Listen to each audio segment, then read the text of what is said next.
Welcome back to Tipping Point. I'm your host, Kara McKinney. Is it too soon for a Where Are They Now episode? Just the other week, we talked about how some of the illegal immigrants released without bail on assault charges for beating up cops in New York City and then flipping the bird at reporters were reportedly later found all the way in California and Arizona after getting on migrant buses, because it's not like anyone's checking for ID to make sure active criminals aren't getting on board. Now, an update to that story claims the 4 illegal immigrants apprehended in Phoenix were not actually part of the assault in New York as initially reported. However, authorities still believe that the suspects who are still at large in that case may have fled the state. So maybe they're here in the West Coast anyway. But now it's time for yet another update. Another Where Are They Now, if you prefer. One of the suspects who didn't flee the state, despite being given the opportunity on a silver platter by Soros-backed Manhattan DA Alvin Bragg, has now been rearrested this week on Tuesday after allegedly taking part in a mass looting spree of a Macy's in Queens. The 19-year-old is part of a group of 4 suspects who allegedly stole over $600 worth of clothes. As they were making their escape, at least one of the suspects punched the security guard in the face.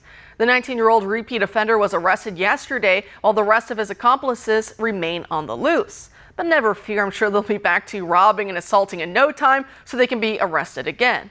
Or maybe not. It's New York after all. Anyone who would dare to fight back against them would be in cuffs faster than their assailants. Since none of these blue states or cities are equipped to deal with the border crisis they inflicted on the rest of us with their votes, well, except to cry for more federal funding and to kick kids out of their schools to make room for migrants. That's the best they can do, I guess. That means the solution will be entirely up to states like Texas. And as Governor Greg Abbott continues his historic federal standoff, Georgia is now sending members of its National Guard to aid the Lone Star State.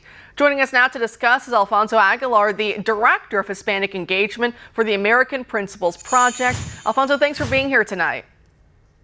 Thank you so much for having me. Great. So these reinforcements from Georgia are set to arrive by spring to help with mechanical and engineering aspects of the border mission, rather than a law enforcement aspect, which they're obviously not allowed to do. But how important, I want to ask you, is it to see some of the governors who signed a letter in support of Abbott now backing it up with action too? Well, it's essential because sadly, the federal government is not doing its job. I think, as Governor Abbott of Texas said, the federal government, the Biden administration, has broken its compact with the states. They're called by the Constitution, Article 3, to defend the states from invasion. Yet what the administration is doing is encouraging the invasion. So it's interesting that Article 1, however, of the Constitution reserves a right to the states to defend themselves from invasion. And this is exactly what's happening. So we're seeing governors from all over the states that are seeing migrants arrive in their communities, many violent migrants committing crime, and they're saying this has to stop. So the federal government's not going to do it. They're going to send the National Guard to monitor the southern border and to continue to put obstacles to impede, to obstruct the entry of these individuals to our country. We have to understand it is an invasion. We've never seen these numbers of people arriving at the border. But to put it in context, I think I never seen a massive movement of people of this magnitude in our recent history. Think about it. Over 10 million people, mostly from Latin America, but now from really all over the world, Africa,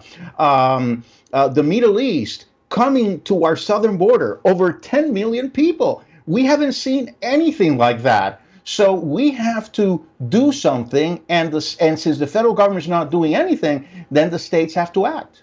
That they do. And, you know, we see the concertina wire up right now, and there's anti-climb fencing that they had installed too. The feds took down. Texas put it back up. They kind of looked at the feds and said, what are you going to do? I know there was those buoys as well that they used in the Rio Grande. And there was a short time last year in which the headlines tried to claim that these were chainsaw buoys and that they were cutting up migrants and killing people. And of course, none of that ended up being true. No one had been killed by those buoys. No one had been killed by the concertina wire.